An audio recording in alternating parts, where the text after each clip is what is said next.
नमस्ते। आज की कक्षा में सबका स्वागत. നമ്മൾ കഴിഞ്ഞ ക്ലാസ്സിൽ ഛായാവാദനെ പറ്റിയിട്ടായിരുന്നു പഠിച്ചത്. 1920 മുതൽ 1936 വരെയുള്ള കാലഘട്ടമായിരുന്നു ഛായാവാദം എന്ന് പറയുന്നത്. ഛായാവാദം എന്ന പദം ആദ്യമായിട്ട് പ്രയോഗിച്ചത് മുകുട്ദർ പാണ്ഡെയായിരുന്നു.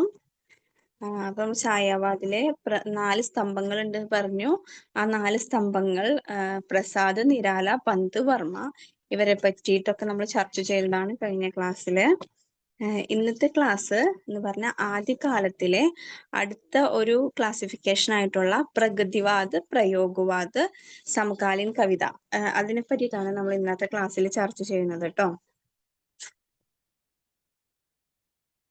പ്രഗതിവാദ്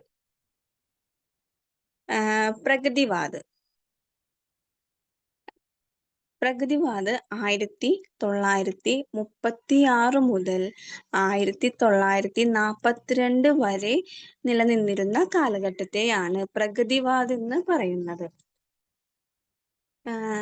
प्रगतिवाद लखनऊ में अप्रैल की महीने में 1936 प्रगतिशील लेखक संघ की स्थापना की. അതായത് പ്രഗതിശീൽ ലേഖക് സംഘിന്റെ സ്ഥാപിച്ച വർഷം 1936 എവിടെയായിരുന്നു, ഏത് മാസത്തിലാണ്? ഏപ്രിൽ മാസത്തിലായിരുന്നു. ലക്നൌവിൽ വെച്ചിട്ടായിരുന്നു ഈ ഒരു സംഘത്തിന്റെ രൂപീകരണം നടന്നത്. इसके प्रथम अधिनिवेशन के समय से हिंदी में प्रगतिवादी आंदोलन की शुरुआत होती है. इस अधिवेशन के प्रथम अध्यक्ष मुंशी പ്രേംചന്ദ് ദേ. അതായത് ഈ സംഘടനയുടെ പ്രഗതിശീൽ ലേഖക് സംഘിന്റെ ആദ്യത്തെ സമ്മേളനം അധ്യക്ഷൻ ആരായിരുന്നു?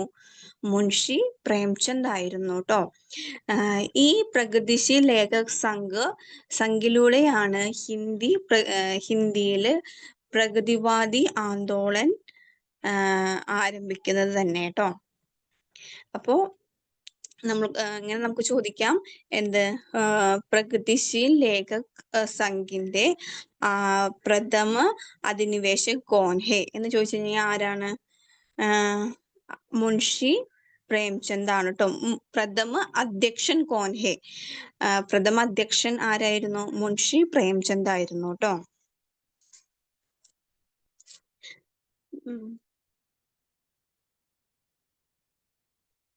सन 1934 ईस्वी में गोर्की के नेतृत्व में रोज में सोवियत लेखक संघ की स्थापना हुई. यह विश्व का पहला लेखक संगठन था. അതായത് 1934 ഗോർക്കിയുടെ നേതൃത്വത്തിൽ റഷ്യയിലെ ഒരു സോവിയറ്റ് ലേഖക സംഘം സ്ഥാപിച്ചു. ആ സംഘമായിരുന്നു എന്ത്? വിശ്വക പെഹല ലേഖക് സംഘടന. നമ്മുടെ ആദ്യത്തെ ലേഖകന്മാരുടെ സംഘടന ഏതായിരുന്നു? ഗോർക്കിയുടെ നേതൃത്വത്തിൽ റഷ്യയിൽ തുടങ്ങിയ സോവിയറ്റ് ലേഖക് സംഘമായിരുന്നു കേട്ടോ.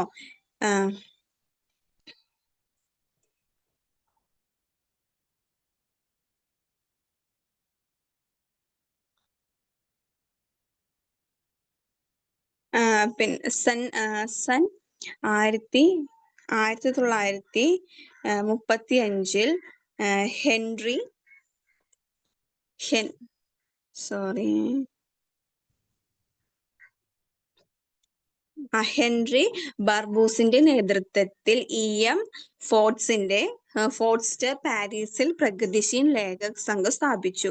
1935 ഹെൻറി ബർബൂസിന്റെ നേതൃത്വത്തില് പാരീസിൽ വെച്ചിട്ട് ആരാണ് EM ഫോർസ്റ്റർ പാരീസിൽ പ്രഗതിശീൽ ലേഖക് സംഘ് സ്ഥാപിച്ചു.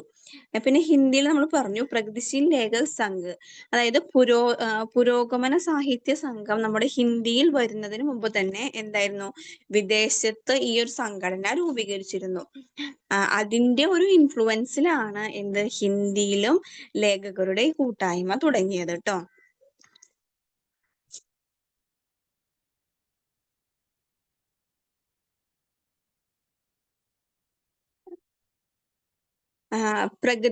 प्रगतिवाद का सैद्धांतिक आधार मार्क्स का द्वंद्वात्मक ബൗദ്ധാന്തികവാദ് ഹെ. അതായത് പ്രഗതിവാദിന്റെ ആധാരം കാൾ മാർക്സിന്റെ ദ്വന്ദ്വാത്മക ഭൗതികവാദമാണ് എന്നാണ് പറയുന്നത് ട്ടോ. പിന്നെ രാജനീതി के क्षेत्र में जो समाजवादी या साम्यवाद है वही साहित्य के क्षेत्र में वही പ്രഗതിവാദ ഹെ. അതായത് രാജനീതിയിൽ സമാജ്വാദും സാമ്യവാദും എന്ന് പറയുന്നത് പോലെ തന്നെയാണ് എന്ത് സാഹിത്യത്തിൽ പ്രഗതിവാദ് എന്ന് പറയുന്നത് ട്ടോ. ഈ സമാജ്വാദ് സാമ്യവാദം എന്നൊക്കെ പറയുന്നത് ഇക്വാലിറ്റി ആണ്, എല്ലാവരും ഒരുപോലെയാണ്, അതായത് സവർണര് അവർണര് അങ്ങനെയൊന്നുമില്ല, എല്ലാവരും തുല്യര് എന്നുള്ള ഒരു കൺസെപ്റ്റ് ആണ് ട്ടോ ഈ സമാജ്വാദ് സാമ്യവാദം എന്നൊക്കെ പറയുന്നത്, അല്ലേ? പിന്നെ ഡോക്ടർ ബച്ചൻ സിംഗ് എന്താ പറയുന്നത്? ഡോക്ടർ ബച്ചൻ സിംഗിനെ സുമിത്രാനന്ദ് പന്ത് കൃത് യുഗവാണി കോ ഗഡി ബോലി കാ പ്രഥമ പ്രഗതിവാദി മാനാ ഹെ. അതായത് ബച്ചൻ സിംഗിന്റെ അഭിപ്രായത്തിൽ പന്ത് ഗഡിബോലി ഭാഷയിൽ എഴുതിയ യുഗവാണിയാണ് ആദ്യത്തെ പ്രഗതിവാദി കാവ്യമെന്ന് പറയുന്നു. ഇനി ഇന്നടുത്ത് നമ്മുടെ ഡോക്ടർ ഗണപതി चंद्रगुप्त ने कालक्रम की दृष्टि से रामेश्वर करुण कृत ब्रजभाषा काव्य कारुण्य सत्साई को प्रथम प्रगतिवादी कवि और काव्य माना है. അതായത് നമ്മുടെ ഡോക്ടർ ഗണപതി ചന്ദ്രന്റെ അഭിപ്രായത്തിൽ രാമേശ്വർ കരുണ്, അദ്ദേഹം ബ്രജഭാഷയിൽ എഴുതിയ കരുണ സത്സായി ആണ് ആദ്യത്തെ പ്രഗതിവാദി കാവ്യം എന്ന് പറയുന്നു. അപ്പൊ നമ്മൾ പറഞ്ഞു ഡോക്ടർ ബച്ചൻ സിംഗിന്റെ അഭിപ്രായത്തിൽ പന്ത്, നമ്മുടെ സുമിത്രാനന്ദ് പന്ത് ഗഡിബോലി ഭാഷയിൽ എഴുതിയ യുഗവാണിയാണ് ആദ്യത്തെ പ്രഗതിവാദി കാവ്യം. അപ്പോ നമ്മുടെ ഡോക്ടർ ഗണപതി ചന്ദ്രഗുപ്തിന്റെ അഭിപ്രായത്തിൽ രാമേശ്വർ കരുണിന്റെ ബ്രജ് എഴുതിയ കരുണ സത്സായി ആണ് ആദ്യത്തെ പ്രഗതിവാദി കാവ്യം എന്ന് പറയുന്നു. അപ്പൊ നമുക്ക് ചോദിക്കാം, ഇങ്ങനെ നമുക്ക് ചോദ്യം വരാം, ബച്ചൻ സിംഗിന്റെ അഭിപ്രായത്തില് പ്രഗതിവാദിയിലെ ആദ്യമായി കാവ്യ രചിച്ചത് ആരാന്ന് ചോദിച്ചിട്ടുണ്ടെങ്കിൽ എന്താ? പ്രഗതിശീല ആദ്യമായി എഴുതിയത് ആരാന്ന് ചോദിച്ചിട്ടുണ്ടെങ്കിൽ എന്താ? സുമിത്രാനന്ദ് പന്ത്. ഏതാണ് എഴുതിയത്? യുഗവാണി. അതുപോലെ തന്നെ ഡോക്ടർ ഗണപതി ചന്ദ്രന്റെ അഭിപ്രായത്തിൽ ആരാണ് ആദ്യത്തെ പ്രഗതിവാദി കാവ്യം എന്ന് പറയുന്നത്? നമ്മുടെ രാമേശ്വർ കരുണകൃത്ത് ട്ടോ.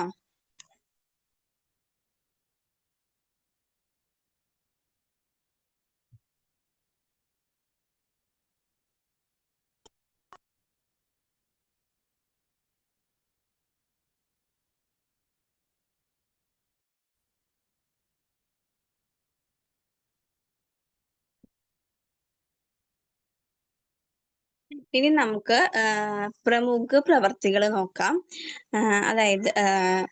അതായത് ഈ പ്രഗതിവാദില് എന്തിനാണ് കൂടുതൽ ഇമ്പോർട്ടൻസ്, എന്ത് പ്രവർത്തികൾക്കാണ് കൂടുതൽ ഇമ്പോർട്ടൻസ്? അതായത് ശോഷകോ കെ പ്രതി സഹാനുഭൂതി ഓർ ശോഷകെ പ്രതി ആക്രോശ്. അതായത് ചൂഷണം ചെയ്യുന്നവരോട് വിദ്വേഷവും ചൂഷണത്തിന് ഇരയാകുന്നവരോട് സഹാനുഭൂതിയുമായിരുന്നു. അതുപോലെ സമാജ് കെ യഥാർത്ഥ കെ പ്രതി ആഗ്രഹ, ക്രാന്തി കി ഭാവന, ശില്പ പക്ഷ്. മുഖ്യ പ്രവൃത്തികൾ എന്തൊക്കെയാന്ന് ചോദിച്ചു കഴിഞ്ഞാൽ ഏതൊക്കെയായിരുന്നു? शोषितों के प्रति सहानुभूति और शोषक के प्रति आक्रोश, समाज के यथार्थ के प्रति आग्रह, क्रांति की भावना, शिल्प पक्ष ട്ടോ. ഇനി ഈ പ്രഗതിവാദിലെ വളരെ നമുക്ക് പ്രഗതിവാദിനെ പറ്റി പഠിക്കുമ്പോൾ നാഗാർജുനെ പറ്റിയിട്ടാണ് കൂടുതലും പഠിക്കാനുള്ളത്. ഏറ്റവും ഇമ്പോർട്ടന്റ് ആയിട്ടുള്ള ഒരു റൈറ്റർ ആണ് അല്ലെങ്കിൽ ഒരു സാഹിത്യകാരനാണ് നാഗാർജുന ട്ടോ. അപ്പൊ അദ്ദേഹത്തിനെ പറ്റിയിട്ട് നമുക്കൊന്ന് നോക്കാം. അദ്ദേഹത്തിന്റെ ജന്മം 1911 ജന്മം. അദ്ദേഹത്തിന്റെ മൃത്യു അല്ലെങ്കിൽ നിദാനം എന്ന് പറയുന്നത് 1998 ട്ടോ. ജന്മസ്ഥാൻ അദ്ദേഹം ജനിച്ചത് രതൗനിയിലായിരുന്നു ജനിച്ചത്. മൂലനാം അദ്ദേഹത്തിന്റെ മൂലനാമം ഏതായിരുന്നു?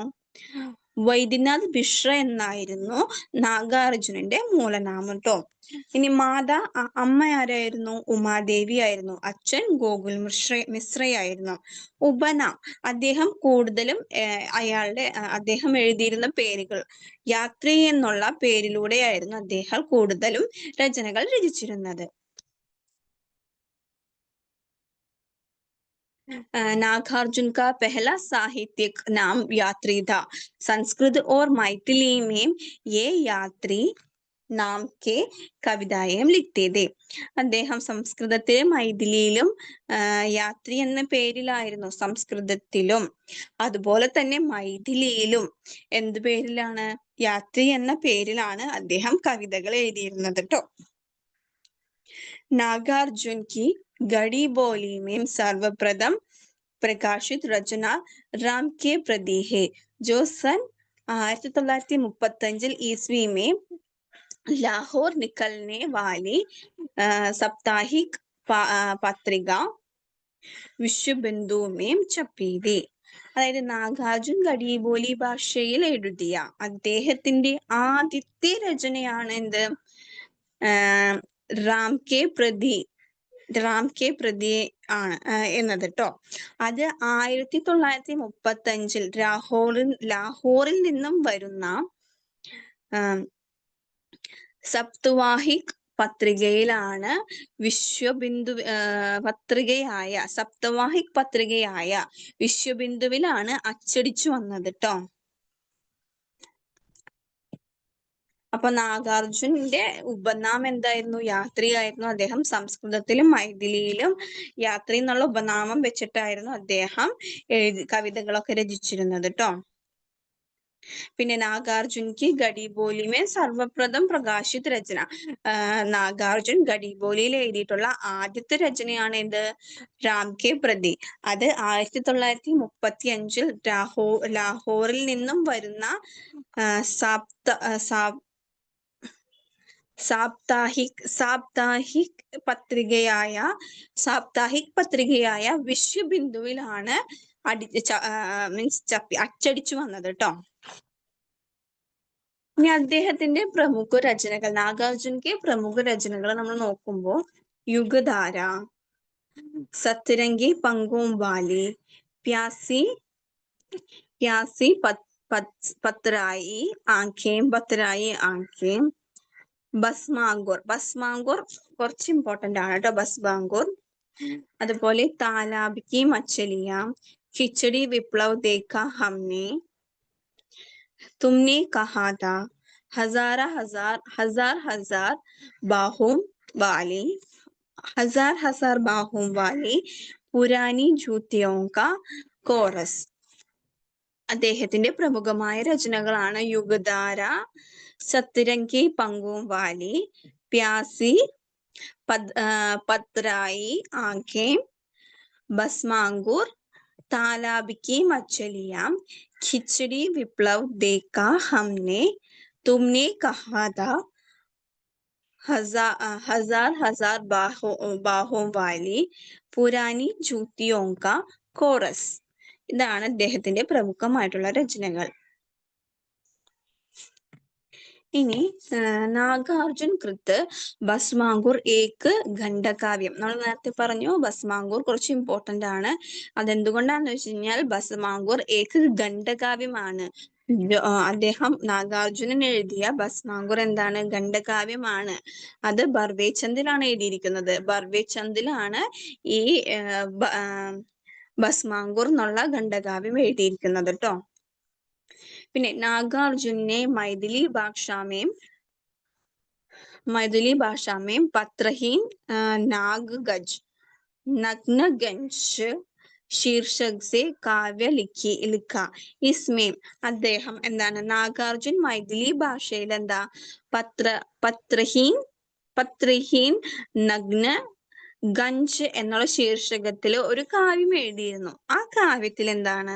52 കവിതകൾ ഉണ്ടെന്നാണ്. 52 കവിതകൾ ഉൾപ്പെട്ട ഒരു കാവ്യ സംഗ്രഹമാണെന്നാണ് പറയുന്നത് ട്ടോ. ഇസ്കൃത് പർ ഉനെ അദ്ദേഹത്തിന് 1968 ഈ രചനയ്ക്ക് സാഹിത്യ അക്കാദമി പുരസ്കാരം ലഭിച്ചിട്ടുണ്ട്.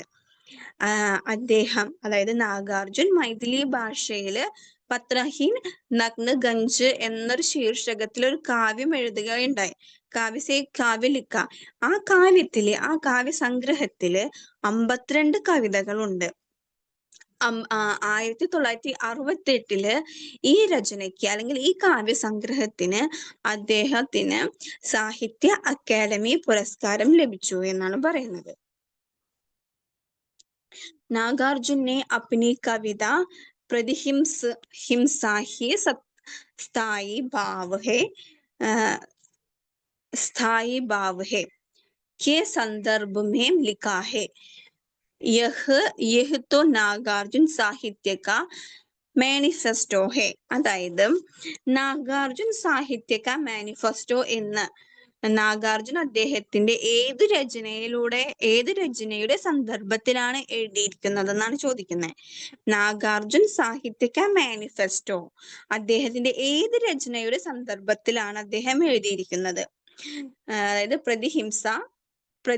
പ്രതിഹിംസ ഹി സ്ഥായി ഭാവ് എന്നുള്ള രചനയിലാണ് ട്ടോ.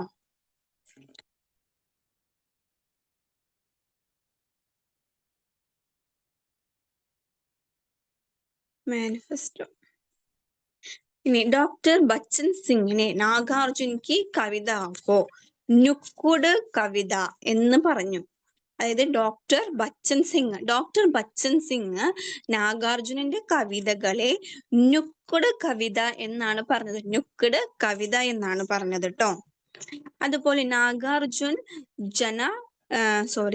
राजनीतिक कवि के रूप में भी जाना जाता है.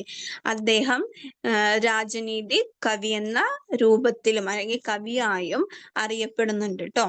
അപ്പൊ ബച്ചൻ സിംഗ് എന്താണ് പറഞ്ഞത്? നാഗാർജുനന്റെ കവിതകളെ എന്ത് പറഞ്ഞു? നുക്ക്ഡ് കവിത എന്ന് പറയുമ്പോൾ നാഗാർജുൻ രാജനീതി കവി എന്ന രൂപത്തിലും അറിയപ്പെട്ടിരുന്നു ട്ടോ. അപ്പൊ ഈ 2 ക്വസ്റ്റ്യൻ ഇമ്പോർട്ടന്റ് ആണെന്ന് നന്നായി ഓർത്ത് വെക്കാൻ ശ്രമിക്കാം. അപ്പൊ നമുക്ക് ചോദിക്കാം, രാജനീതി കവിക്ക് രൂപമേം കോൺ ജാനാ ജാതാ ഹേ എന്ന് ചോദിച്ചു കഴിഞ്ഞാൽ എന്താ? പ്രഗതിവാദ യുഗമേ രാജനീതി കവിയോ കെ രൂപമേം जाने जाने वाले कवि कौन है? वो कौन है? नागार्जुन ही है. അപ്പൊ അതിന്റെ ആൻസർ നാഗാർജുൻ ആണ് ട്ടോ. പിന്നെ എനിക്ക് നിമ്നലിഖിത കവിതാവുമേം പ്രസിദ്ധ ഹേ. അപ്പൊ അദ്ദേഹത്തിന്റെ കുറച്ച് പ്രസിദ്ധമായ കവിതകളാണ് ഇപ്പൊ തന്നിരിക്കുന്നത്. ബാദൽ കോ ഗിർത്തെ ഹേ, പാഷണി, സിന്ദൂർ തിലക് ബാൽ, തുമ്ഹാരി दुंदुरित मुस्कान, 5 पूत भारत मत के. കാളിദാസ് വളരെ ഇമ്പോർട്ടന്റ് ആയിട്ടുള്ള ഒരു കവിതാ സമാഹാരമാണ് അദ്ദേഹത്തിന്റെ ട്ടോ. പിന്നെ ഹരിജൻ ഗാഥ,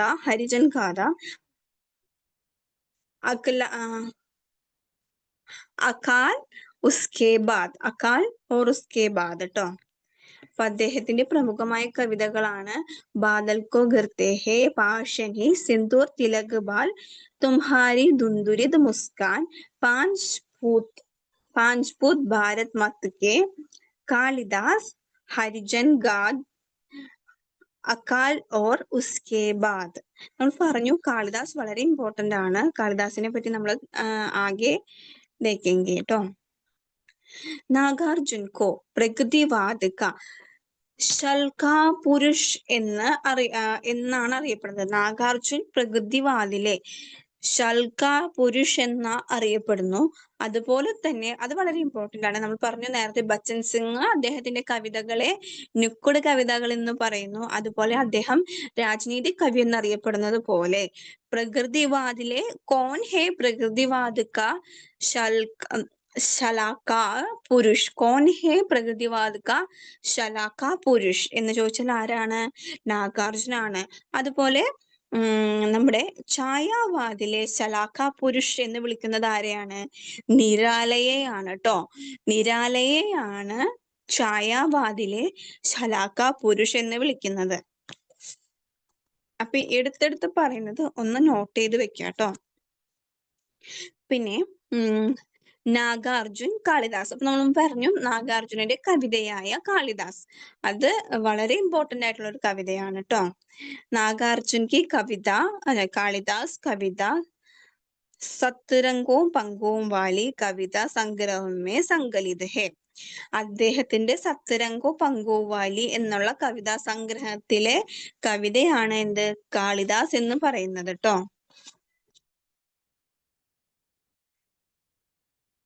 इस कविता में नागार्जुन संस्कृत के महाकवि कालिदास के माध्यम से कविता की रचना प्रक्रिया की बात कर रहे हैं. അതായത് ഈ കവിതയിൽ സംസ്കൃതത്തിലെ മഹാകവിയായിരുന്ന കാളിദാസനിലൂടെ കാളിദാസനിലൂടെ കവിത രചിക്കുന്നതിനെയും അല്ലെങ്കിൽ കവിത രചിക്കുന്ന പ്രക്രിയയെ കുറിച്ചാണ് ഈ കവിതയിൽ പറയുന്നത്. സംസ്കൃതത്തിലെ മഹാകവിയായിരുന്ന കാളിദാസൻ, അദ്ദേഹം കവിത രചിക്കുന്ന പ്രക്രിയ അല്ലെങ്കിൽ എങ്ങനെയാണോ കവിത രചിക്കുന്നത് അതിനെയാണ് അദ്ദേഹം കാളിദാസൻ എന്ന കവിതയിൽ എഴുതിയിരിക്കുന്നത് ട്ടോ. പിന്നെ കാളിദാസനെ अपने महाकाव्यों में जिन पत्रों की पीड़ा को अपने हृदय में अनुभव किया है, कालिदास के जिन महाकाव्यों का उदाहरण नागार्जुन ने दिया है वे है रघुवंश കുമാര സംഭവ് മേഘദൂത്. കാളിദാസൻ തന്റെ മഹാകാവ്യങ്ങളിൽ ഏതെല്ലാം കഥാപാത്രങ്ങളുടെ വേദനയാണ് അദ്ദേഹത്തിന്റെ ഹൃദയത്തിന്റെ വേദനയായി പ്രകടിപ്പിക്കുന്നത്, അദ്ദേഹത്തിന്റെ എന്തൊക്കെ മഹാകാവ്യങ്ങളെ കുറിച്ചാണ് നാഗാർജുൻ തന്റെ കവിതയായ കാളിദാസനിൽ പറയുന്നത് ട്ടോ. അതായത് അദ്ദേഹം നമ്മുടെ കാളിദാസൻ രചിക്കുന്ന സമയത്ത് അദ്ദേഹത്തിന്റെ ആ ഹൃദയവേദന എങ്ങനെയായിരുന്നു അതിനെ കുറിച്ചെല്ലാമാണ് നാഗാർജുനൻ അദ്ദേഹത്തിന്റെ കാളിദാസൻ എന്ന കവിതയില് പറയുന്നത്. അപ്പോ കാളിദാസൻ പറയുന്നത് അപ്പൊ അത് കാളിദാസന്റെ രഘുവംശ് കുമാര സംഭവ് മേഘദൂത്. നമ്മൾ ഇതുവരെ പറഞ്ഞത് പ്രകൃതിവാദമായിരുന്നു. ഇതുവരെ നമ്മൾ പറഞ്ഞു നിർത്തിയത് പ്രകൃതിവാദിനെ കുറിച്ചാണ് നമ്മൾ പറഞ്ഞു നിർത്തിയത്. ഇനി നമ്മൾ പറയാൻ പോകുന്നത് പ്രയോഗവാദിനെ പറ്റിയിട്ടാണ് ട്ടോ. പ്രയോഗവാദിലെ സബ്സെ ഇമ്പോർട്ടന്റ് ഏറ്റവും പ്രധാനപ്പെട്ട ഒരു വ്യക്തിയാണ് ആര്? ആഗ്നേയ് എന്ന് പറയുന്നത് ട്ടോ. ആഗ്നേയ് എന്ന് പറയുമ്പോ ആഗ്നേയുടെ ഫുൾ നെയിം എന്താണ്? സച്ചിദാനന്ദ് ഹീരാനന്ദ് വാത്സ്യായൻ ആഗ്നേയ് എന്നാണ് ട്ടോ. സച്ചിദാനന്ദ് ഹീരാനന്ദ് വാത്സ്യായൻ ആഗ്നേയ് എന്നാണ് ട്ടോ. അപ്പോ ഈ പ്രകൃതിവാദം എന്ന കാലഘട്ടം ആരംഭിക്കുന്നത് 1943 ഈ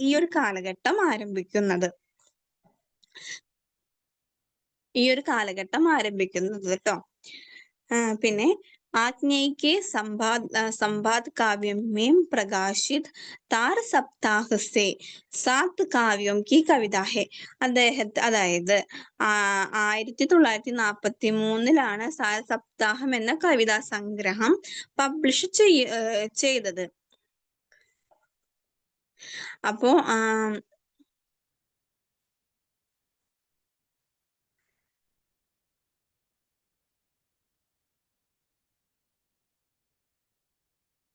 നമ്മൾ പറഞ്ഞു 1943 ഈ പ്രയോഗവാദം എന്നുള്ള കാലഘട്ടം ആരംഭിക്കുന്നത് എന്ന് പറഞ്ഞു. അപ്പൊ നമ്മുടെ ആഗ്യയുടെ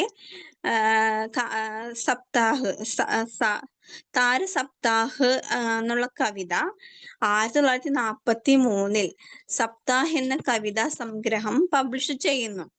അതിലൂടെയാണ് എന്ത് പ്രയോഗവാദിന്റെ ആരംഭം എന്ന് കണക്കാക്കുന്നു. ആ കവിതയിലൂടെയാണ് എന്ത് പ്രയോഗവാദിന്റെ ആരംഭം എന്ന് കണക്കാക്കുന്നു കേട്ടോ.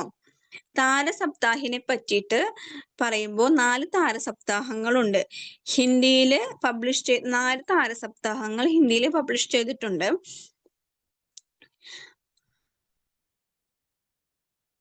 അത് നമുക്ക് കുറച്ച് നോക്കാട്ടോ. നമുക്ക് കുറച്ചും കൂടെ താഴെ പോകുമ്പോൾ നമുക്കത് കാണാം കേട്ടോ.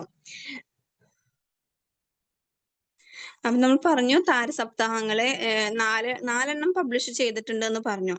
അപ്പോ അത് ഏതൊക്കെയാണെന്ന് നമ്മൾ കുറച്ച് ഡീറ്റെയിൽ ആയിട്ട് കാണും. ഈ ഓരോ താരസപ്താഹത്തിലും എന്താണ് 7 കവിതകൾ വെച്ചിട്ടുണ്ട്. അപ്പൊ ടോട്ടല് 4 into 7 28 എന്താ കവിതകളും 28 എന്താ കവിതകൾ ഉണ്ടെങ്കിൽ അപ്പൊ 28 എന്താ റൈറ്റേഴ്സ് ഉണ്ടാവും. അപ്പൊ ടോട്ടലി ഈ താരസപ്താഹിന്റെ എന്താ താരസപ്താഹില് 7 കവിതകൾ, ഓരോ സപ്താഹിലും 7 കവിതകൾ വെച്ചിട്ടാണ് എഴുതിയേക്കുന്നത്. ഈ 7 കവിതകളും എഴുതിയേക്കുന്നത് 7 റൈറ്റേഴ്സ് ആണ്. അതുപോലെ തന്നെ ടോട്ടൽ വരുമ്പോ 28 കവിതകൾ ഉണ്ട് കേട്ടോ. 28 കവിതകളും 28 കവികളും ഉണ്ട് കേട്ടോ. അപ്പൊ നമുക്കത് നോക്കാം. അത് 4 ഏതൊക്കെയാണ് നമ്മൾ ഇനി നോക്കുന്നുണ്ട്. പിന്നെ ഈ ആദ്യമായിട്ട് നമ്മുടെ പ്രയോഗവാദം എന്നുള്ള ശബ്ദം യൂസ് ചെയ്തത് ആരാണ്? നന്ദതുലാരെ വാജ്പേയി ആണ് പ്രയോഗവാദ് എന്ന വേർഡ് ആദ്യമായിട്ട് യൂസ് ചെയ്തത്. അദ്ദേഹം പ്രയോഗവാദി രചനായം എന്ന ടൈറ്റിലിൽ ഒരു രചന എഴുതിയിട്ടുണ്ട്. പ്രയോഗവാദി രചനായം എന്ന ടൈറ്റിൽ ഒരു രചന ആള് എഴുതിയിട്ടുണ്ട്. അവിടെ നിന്നാണ് എന്ത് പ്രയോഗവാദം എന്ന വേർഡ് സാഹിത്യത്തിൽ ആദ്യമായിട്ട് അല്ലെങ്കിൽ സാഹിത്യത്തിൽ ഉപയോഗിച്ചു തുടങ്ങുന്നത്. അപ്പൊ ആദ്യമായിട്ട് പ്രയോഗവാദം എന്ന വേർഡ് യൂസ് ചെയ്തത് ആരാണ്? നന്ദതുലാരെ വാജ്പേയി ആണ് ആദ്യമായി ഈ ഒരു വേർഡ് യൂസ് ചെയ്തത് കേട്ടോ. അദ്ദേഹത്തിന്റെ രചനയായ പ്രയോഗവാദി രചനായം എന്ന ശീർഷകത്തില് ഒരു നിബന്ധ എഴുതി അദ്ദേഹം. ആ നിബന്ധത്തിലൂടെയാണ് പ്രയോഗവാദം എന്ന വേർഡ് ആദ്യമായിട്ട് സാഹിത്യത്തിൽ ഉപയോഗിക്കുന്നത്. അതുപോലെ തന്നെ നന്ദതുലാരെ വാജ്പേയി പ്രയോഗവാദിക്ക് ബൈഠേ ഠാലെ കാ ദന്ത കഹാ ഹെ എന്ന് പറയുന്നു. അതായത് ഹിന്ദി. അതുപോലെ തന്നെ നന്ദതുലാരെ വാജ്പേയിനെയാണ് എന്ത് ബൈഠേ ഠാലെ കാ ദന്ത കഹാ ഹെ. ബൈഠേ ഠാലെ കാ ദന്ത കിസേ കഹത്തെ ഹെ എന്ന് ചോദിച്ചു കഴിഞ്ഞാൽ ആരാണ്? നമ്മുടെ പ്രയോഗവാദിക്ക് പ്രമുഖ നന്ദതുലാരെ വാജ്പേയി കേട്ടോ.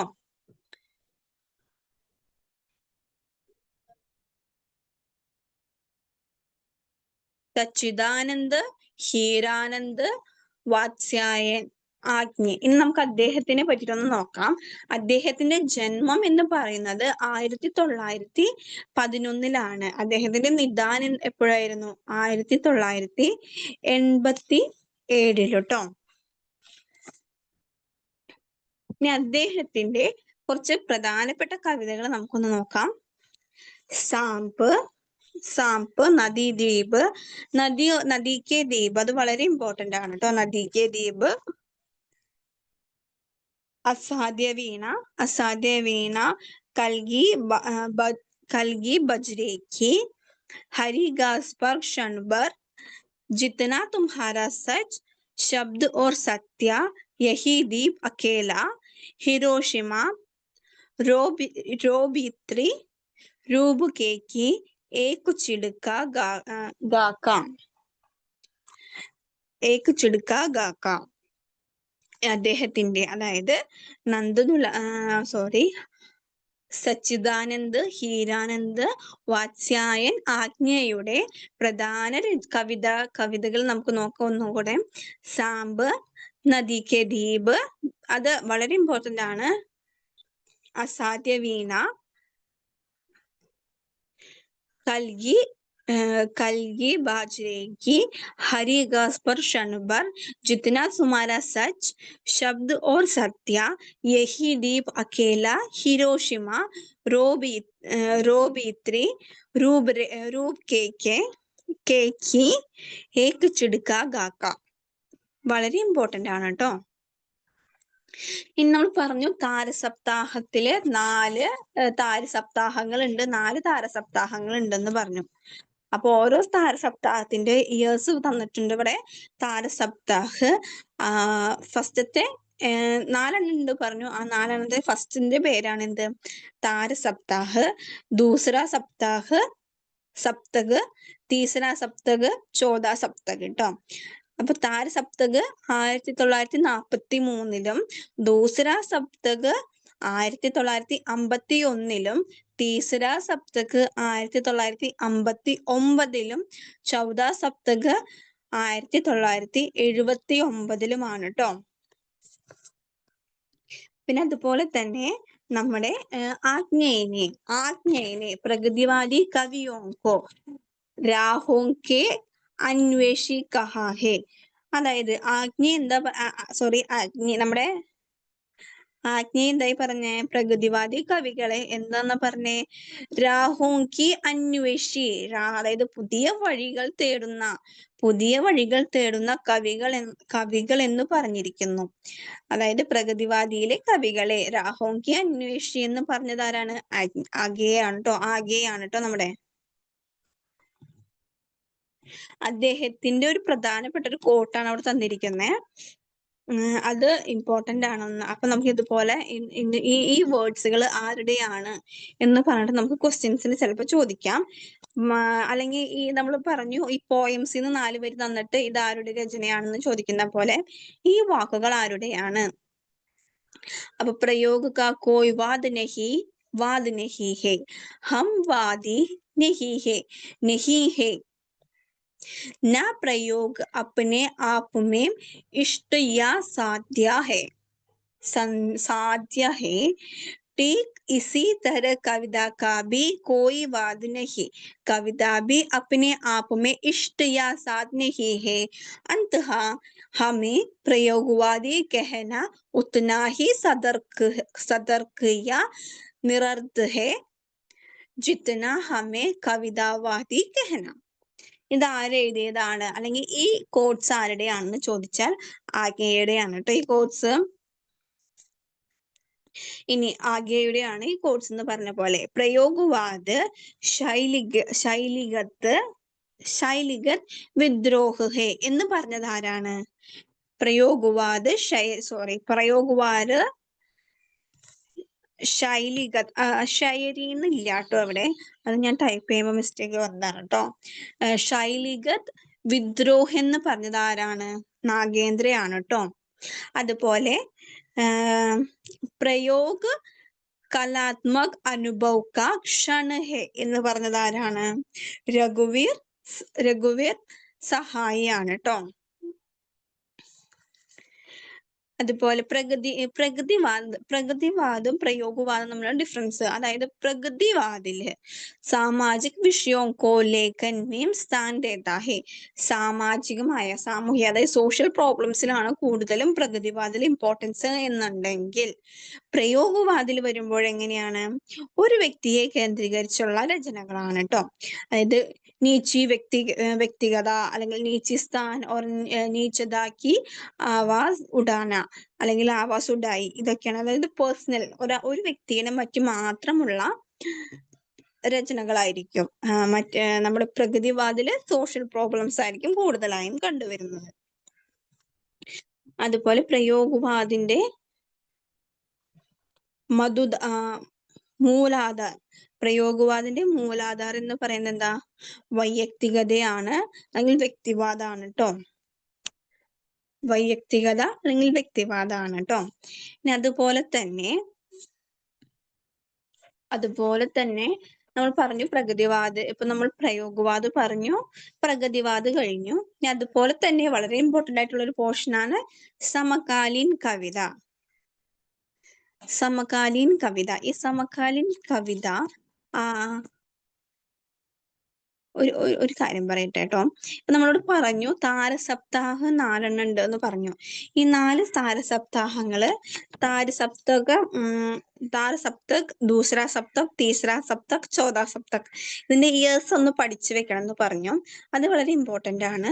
കാരണം ഈ താരസപ്തക്, അതായത് ഈ പ്രയോഗവാദം സ്റ്റാർട്ട് ചെയ്യുന്ന വർഷം തന്നെയാണ് 1943 എന്ന് പറയുന്നത്. അപ്പൊ താരസപ്തകം എപ്പോ തന്നെയാണ്? ആ സെയിം ഇയറിൽ തന്നെയാണ് സ്റ്റാർട്ട് ചെയ്തിട്ടുള്ളത് കേട്ടോ. അപ്പൊ അതിന്റെ ഒപ്പം ഒരു 8 വർഷം കൂട്ടുമ്പോ എന്ത് കിട്ടും? ദൂസരാ സപ്തക് കിട്ടും. അതിന്റെ ഒപ്പം ഒരു 8 വർഷം കൂടി കൂട്ടുമ്പോ എന്ത് കിട്ടും? തീസരാ സപ്തക് കിട്ടും. അതിനുശേഷം ഒരു 20 വർഷം കഴിഞ്ഞിട്ടാണ് എന്ത് വരുന്നത്? ചൗദാ സപ്തക് വരുന്നത് കേട്ടോ. അപ്പൊ ഇയേഴ്സ് ഒന്ന് പഠിച്ചു വെക്കാം. അപ്പൊ 8, 8, 20. 1943 ഒപ്പം ഒരു 8 കൂട്ടുമ്പോ 1951, അതിന്റെ ഒപ്പം ഒരു 8 കൂട്ടുമ്പോ 59, പിന്നെ അതിന്റെ ഒപ്പം ഒരു 20 കൂട്ടുമ്പോഴാണ് എന്ത് കിട്ടുന്നത്? 1979 കിട്ടുന്നത് കേട്ടോ. അപ്പൊ ഇയേഴ്സ് ഒന്ന് ഓർത്ത് വെക്കാൻ വേണ്ടി ഒന്ന് വീണ്ടും ഞാൻ റിപ്പീറ്റ് ചെയ്ത് പറഞ്ഞതാണ് കേട്ടോ. സമകാലീൻ കവിത. സമകാലീൻ കവിത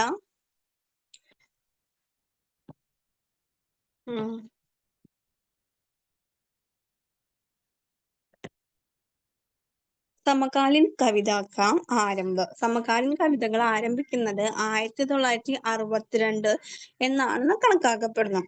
1962 മുതലാണ് സമകാലീൻ കവിതകൾ ആരംഭിക്കുന്നത് എന്ന് അല്ലെങ്കിൽ സമകാലീൻ കവിതകളുടെ ആരംഭം എന്ന് കണക്കാക്കുന്നു. സമകാലീൻ കവിതാക്കെ പ്രവർത്തക്. സമകാലീൻ കവിതകളുടെ പ്രധാന പ്രവർത്തകൻ ആരായിരുന്നു? വിശ്വംഭർ ഉപാധ്യായ ആയിരുന്നു കേട്ടോ. വിശ്വംഭർ ഉപാധ്യായ ആയിരുന്നു സമകാലീൻ കവിതകളുടെ പ്രഥമ പ്രവർത്തകർ. केदारनाथ सिंह समकालीन कविता के प्रमुख हस्ताक्षर के रूप में माना जाता है. അതായത് സമകാലീൻ കവിതകളുടെ പ്രമുഖ ഹസ്താക്ഷർ കോൺ ഹേ എന്ന് ചോദിച്ചാൽ ആരാണ്? കേദാർനാഥ് സിംഗ് ആണ് കേട്ടോ. इस काव्यधारा का लक्ष्य आम आदमी और समाज की वास्तविकता को प्रस्तुत करना है. ഈ ഒരു കവിതകളുടെ ലക്ഷ്യം, അതായത് സമകാലീൻ കവിതകളുടെ ലക്ഷ്യം എന്ന് പറയുന്നത് എന്താണ്? സാധാരണ आम आदमी और समाज की वास्तविकता को प्रस्तुत करना. समकालीन कविता आधुनिक कविता के विकास में नई चेतना, नई भावभूमि, नई संवेदना तथा नए शिल्प के बदलाव की काव्यधारा है. അതായത് നമ്മൾ പറഞ്ഞു ഇത് സമകാലീൻ കാവ്യം എന്ന് പറയുന്നത് എന്താ? സമകാലീനമായിട്ടുള്ള, അതായത് ആധുനിക കവിതകൾ കൂടുതലായി പുതിയതായിട്ടുള്ള ചിന്തകൾ, പുതിയതായ ഭാവഭൂതി, അതുപോലെ സംവേദന, ഇതൊക്കെയായിരുന്നു സമകാലീൻ കവിതകളിൽ കണ്ടുവന്നിരുന്നത്. നമ്മൾ മറ്റുള്ള കാലത്തെ കവിതകൾ നോക്കുമ്പോൾ എന്താ, അത് ഓരോ രാജ്യത്തെ യുദ്ധം റിലേറ്റഡ് ആയിട്ടായിരിക്കും, അല്ലെങ്കിൽ ആരെങ്കിലും വർണ്ണിക്കുന്നതായിട്ടുള്ളതായിരിക്കും. പക്ഷെ അതിൽ നിന്നും കുറച്ചൊരു ഡിഫറെന്റ് ആണ് എന്താ സമകാലീൻ കവിതകൾ എന്ന് പറയുന്നത്. ഇനി സമകാലീൻ കവിതയ്ക്ക് വിശേഷതായി സമകാലീൻ കവിതകളുടെ പ്രമുഖമായ വിശേഷതകളാണ് എന്ത്? സമകാലീൻ കവിത പ്രായഃ മുഖ്യതം ചന്തുമേം ലിഖി ജാതി ഹെ. അതായത് പ്രമുഖമായിട്ടും എന്താ, ചന്ദിലായിരുന്നു സമകാലീൻ കവിതകൾ എഴുതിയിരുന്നത്. പിന്നെ ऐसी भाषा में लिखी जाती है जो आम पाठक को പാഠോക്കെ ലിയേ സരൾ ഹോ. അതായത് ഇതെന്താ, സരളമായ ഭാഷയിലായിരുന്നു എഴുതിക്കൊണ്ടിരുന്നത്. സമകാലീൻ കവിതകൾ സരളമായ ഭാഷയിലാണ്. കാരണം ഏതൊരു സാധാരണക്കാരന് വായിച്ചാലും മനസ്സിലാവുന്ന രീതിയിലായിരുന്നു സമകാലീൻ കവിതകൾ എന്നാണ് പറയുന്നത്. സമകാലീൻ കവിതകളുടെ കുറച്ച് വിശേഷതകൾ നോക്കാം. വൈവ്യക്തികത. അതൃപ്തിयों का चित्रण, अतृप्तियों का चित्रण, क्षणभंगुरता, निराशा और वेदना, प्रकृति सौंदर्य, राष्ट्रीयता और देशभक्ति, अहिंवादिता, युग वैषम्य का स्वर,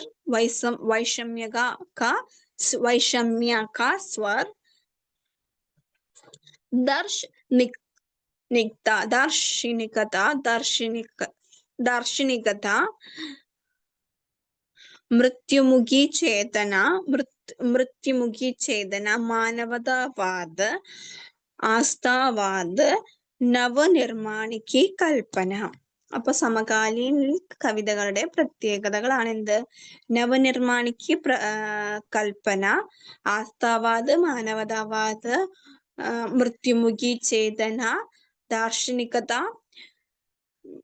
युग वैषम्य का स्वर, अहिंवाद, राष्ट्रीय और देशभक्ति, प्रगति सौंदर्य, निराशा और वेदना, क्षणभंगुरता,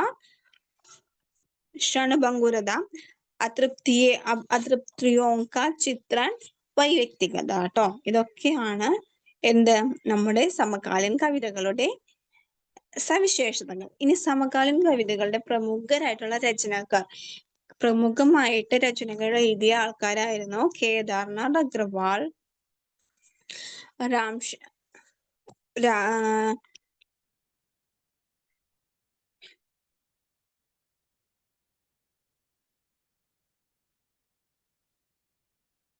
शमशेर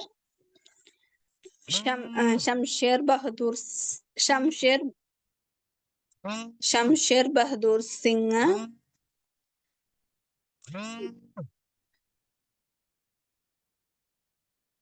സുധമ പാണ്ഡെ, കൈലാഷ് വാജ്പേയി. ഇവരൊക്കെ ഈ കാലഘട്ടത്തിൽ വളരെ പ്രസിദ്ധരായ രചനാക്കാരായിരുന്നു കേട്ടോ. ഇനി കേദാർനാഥ് അഗ്രവാളിന്റെ കുറച്ച് രചനകൾ തന്നിട്ടുണ്ട്. ഇയേഴ്സ് ഞാൻ കണ്ടപ്പോ ഞാൻ ഇട്ടുന്നുള്ളൂ. പഠിക്കാൻ പറ്റുന്നത് പഠിച്ചു വെക്കാം കേട്ടോ. ഫൂൽ നഹി രംഗ് ബോൽത്തെ ഹേ, ആഗ് का आईना, युग की गंगा, नींद के बादल, लोक और आलोक, बंबई का रत्न स्नान, कहे कहे केदार घरी घरी, पंख और पतवार, जमुना जल तुम, अपूर्व जो शिलाएं तोड़ते हैं, पुष्पदीप, बसंत में हुई प्रसन्न पृथ्वी, खुली आंखें खुले ഡൈനി. ഇതെല്ലാമാണ് കേദാർനാഥിന്റെ പ്രമുഖമായിട്ടുള്ള രചനകൾ കേട്ടോ. ഇനി शमशेर बहादुर सिंहिന്റെ നമുക്ക് നോക്കാം. इतना पास अपने बात बोलेंगे हम नहीं, चुक भी नहीं हम में, नहीं हूं मैं, काल तुझसे होड़ है मेरी, काल तुझसे होड़ है मेरी, चुका भी नहीं हूं मैं, बात बोलेगी हम नहीं, इतने पास अपनी. സുദാമ പാണ്ഡെ ധൂമിൽ എന്നുള്ള പേരിലാണ് അദ്ദേഹം അറിയപ്പെട്ടിരുന്നത് കേട്ടോ. संसाधन से सड़क तक, कल सुनाना मुझे सुदामा पांडे का प्रजापत्र रोटी और संसार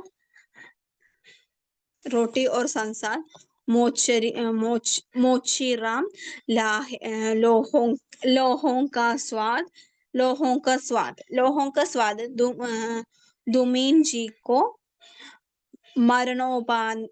അദ്ദേഹത്തിന്റെ മരണത്തിന് ശേഷമാണെന്ത് 1971 ആ കാലത്തില് അദ്ദേഹത്തിന് എന്താ ഈ കാവ്യത്തിന് വേണ്ടി എന്താ സാഹിത്യ അക്കാദമി പുരസ്കാരം കിട്ടിയിരുന്നു എന്നാണ് പറയുന്നത് കേട്ടോ. അതുപോലെ കൈലാഷ് വാജ്പേയി എഴുതിയ ഭവിഷ്യഘട്ട് രഹാ ഹേ ഹവാമേം ഹസ്താക്ഷർ ഇമ്പോർട്ടന്റ് ആണ് കേട്ടോ. അതുപോലെ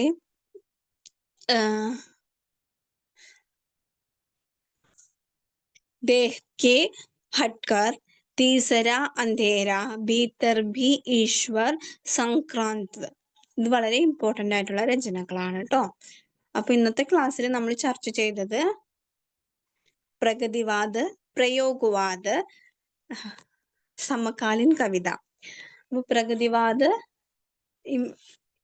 പ്രഗതിവാദിന് എടുത്തെടുത്ത് കുറച്ച് ഇമ്പോർട്ടന്റ് ആയിട്ടുള്ളതാണ് ഇന്നത്തെ ക്ലാസ്സിൽ എടുത്തെടുത്ത് പറഞ്ഞിട്ടുള്ളത്.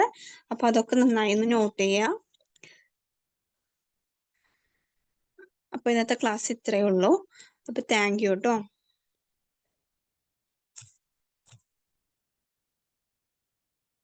അല്ലാതെ ക്ലാസ്സിലെ നോട്ടുകൾ കൃത്യമായി വായിക്കാൻ ശ്രമിക്കണം. കഴിഞ്ഞ ക്ലാസ്സിലത്തെയും റിപ്പീറ്റ് ചെയ്ത് വായിക്കാൻ ശ്രമിക്കുക. അപ്പൊ നമുക്ക് ഓർമ്മയിൽ അതൊക്കെ നിൽക്കും. അപ്പോ എല്ലാവരും നന്നായി പഠിക്കുമെന്ന് വിശ്വസിക്കുന്നു. അപ്പൊ ഇന്നത്തെ ക്ലാസ് നമുക്കൊന്ന് വൈൻഡ് അപ്പ് ചെയ്യാം കേട്ടോ.